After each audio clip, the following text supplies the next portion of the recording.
where they want to get their point. Enrique is back. And that's Angel Reese's game. The physicality, right up her alley. Angel. What an exciting opening night for the Unrivaled League. After a cautious first 5 minutes, the Vinyl's offense found its rhythm. Their starting lineup featured RKO, Howard, and Hami, with Aaliyah Boston, Ray Burrell, and Jordan Canada coming off the bench. On the other side, the Rose started with Chelsea Gray, Copper, and Angel Reese, joined by Lexie Hull, Aura Stevens, and Brittany Sykes rounded out their reserves. In the chat, as I went live for both games, people in the chat are like, where's Lexie? Why is she not getting to play? Why is she getting the least minutes, like by a whole lot? Unrivaled has the stats, the box score, things like that on the official site for the league, but they're not recording minutes. So you'll have to take my word for it and the word of other people, I'm sure, who are noticing that she ain't getting many of them meaning minutes, 12. So we've got everybody in single digits and Lexie Hull with 0 points and barely. Are the other players in a better position? Before we dive deeper, can I ask you a quick favor? If you're enjoying this WNBA content, please hit the like button and subscribe to the channel. It really...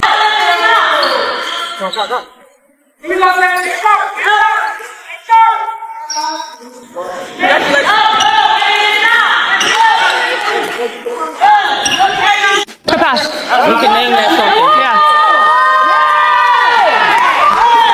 Yeah. Most fans have seen her training with teammates, and she looks ready to lead in her team's first ever game. Just a day before the league's debut, the headlines are already buzzing about her big moment. Burrell, Ryan Howard, who just balled out, and Derica Hamby. That was the first night, but that wasn't the only time we got to see the Rose team play. Rose also played on Saturday, and they played against the Lunar Owls. The Rose team lost both games, and Lexie Hull did not get much of an opportunity to play at all. With Hull's hustle and sharp shooting, she was expected to be a key player for the team. However, in the first 2 games, Lexie Hull found herself on the bench. After an eventful opening night, fans were eager to see if the momentum would carry over and if TV ratings reflected growing interest. One thing is certain, every game ends with someone stepping up to score. By halftime, both teams were locked in a tie after 39 intense minutes.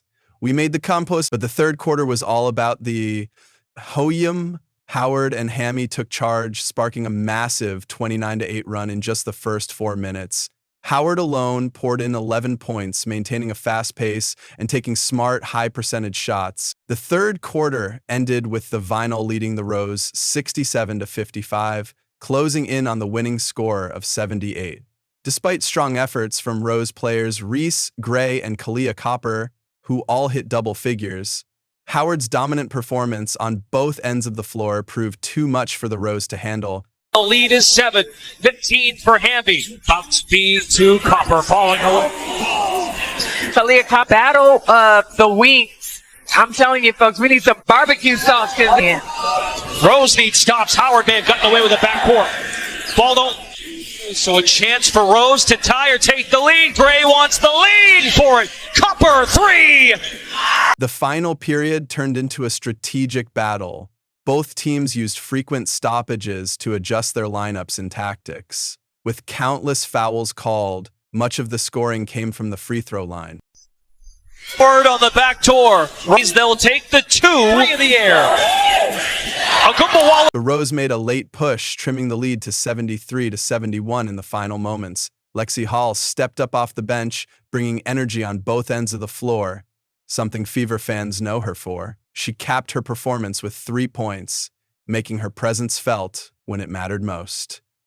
So the Rose Basketball Club have played in 2 games, and it's not looking good for Lexie Hull. It's really not looking good for Lexie Hull.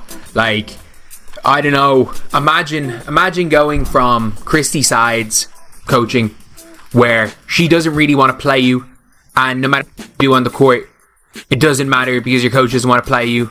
And then eventually your coach figures it out and starts you and plays you 30 minutes a game and your team gets better. I think Lexie Hull is going through something like that right now with the Rose Basketball Club, because Lexie Hull has played in 2 games. She has played about 8 minutes combined. Not only that, she was being good. Hull's late impact left many wondering what could have been if she had started the game. The team later revealed concerns about her fitness, but the Fever Guard is expected to play on Friday. In this format, with only 3 players on the court at a time, there's no room to take a playoff. You need to be in top shape to keep up. Akumbawale saves it. Rebound by Ike, streaking, feeding. Finish for Vino. Final start. There were people who were saying that the only reason why they wanted to put Lexie on in the league was because they at that time were trying to entice Caitlin Clark to sign with the league. We know how that all played out. Lots of attempts to coerce Caitlin to play. So Lexie Hull got an invitation. Obviously, Aaliyah Boston got an invitation. And people were thinking, you know, they're really, really, really trying hard to get Caitlin. No disrespect to Lexie Hull at all. But people were saying they really going all out to try to pull Caitlin in. People are starting to believe that that is exactly what's going on here. Your game day routine, or do you feel like you're just in a groove right now? Kept She's in a things the groove. same. She started hanging out with me more. She's rubbing off on me. Some are good, some are bad. Yeah, true.